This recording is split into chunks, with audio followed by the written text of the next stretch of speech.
28 years later, The Bone Temple is about to come out tomorrow. Tomorrow's Thursday. I saw it on Monday night, and this is a follow up to 28 years later that came out last year around June, I believe. This one is not directed by Danny Boyle. I know I screwed that up in my first reaction video, but still starring Ralph Fiennes, Jack O'Connell, Alfie Williams. It is, like I said, immediate follow up. I believe it takes place, if not moments, but like days right after the events of the part one, because this is a part one of three so far. Let's talk about the good. The good, the acting is always top notch. I mean, you've got Ray Fiennes and Jack O'Connell that not enough can be said for Jack O'Connell right now and what he's bringing to the horror genre, especially if you've seen Sinners and last year's 28 Years Later. Still playing Jimmy Crystal. If you have seen the first one, that's not a spoiler. He is very, very horrific, very creepy, very scary, which goes to show you in this movie that it's not so much the infected that the population really has to fear.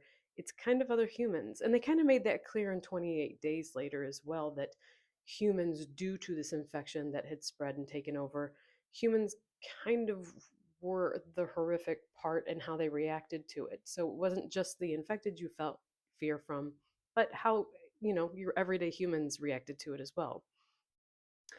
Again, Jack O'Connell can't not be said for him. He's great and almost just about everything he does now. Ray Fiennes, not going to give too many spoilers in this review, but I never knew I needed him rocking out to 80s music like Duran Duran and Iron Maiden. I won't spoil what the Iron Maiden scene is, but never knew I needed that in my life. Great, great stuff by him. Alfie Williams, not too much featured in this. I mean, he is a character in this one, but as far as his emotional impact that he had in the first one with his mother, Jodie Comer, you're not going to really get that in this one. The emotional scenes actually come from Dr. Ian Kelson, Ray Fiennes' character, and him dealing with one of the alpha infected. I'm not going to get, like, again, I'm not going to give away too much of it, but that's where the emotional story lies in this one. It's not as emotional as, again, part one, but it does pretty does pretty well. Good job of it, I would think, in this one. Good if you love horror and gore. It is dialed up in this one compared to part one. So much more bloody, much more grotesque right off the bat, and kind of continues through. And again, not so much in through the infected, but as how humans treat each other. Now, the bad. I don't I don't fault Nia DaCosta for the plot of this one, because this one was given to her because Danny Boyle was finishing up 28 years later in order to get it out and released. And they apparently filming in Northumbria is hugely expensive.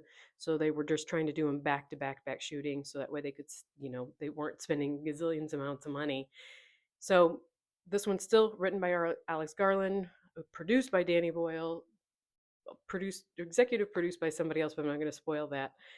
Um, so the film feels literally like a little bit of filler, like you're kind of closing a couple chapters and opening a couple more, kind of getting you from part one to where they want to go in part three.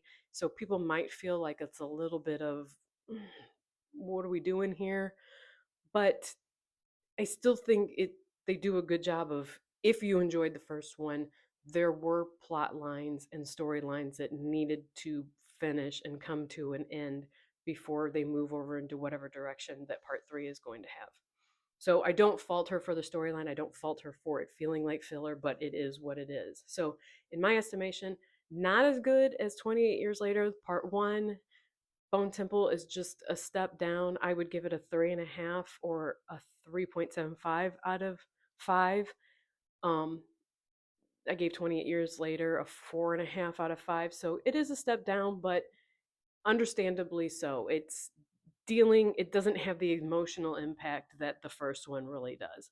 So let me know if you plan on seeing it, if you enjoyed the first one, if you didn't enjoy the the first one, if you are kind of nervous about seeing this one, or if you have questions. Again, I'm not going to give any spoilers about who is out there in this movie at the end of it.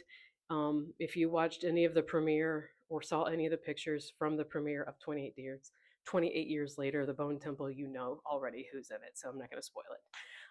And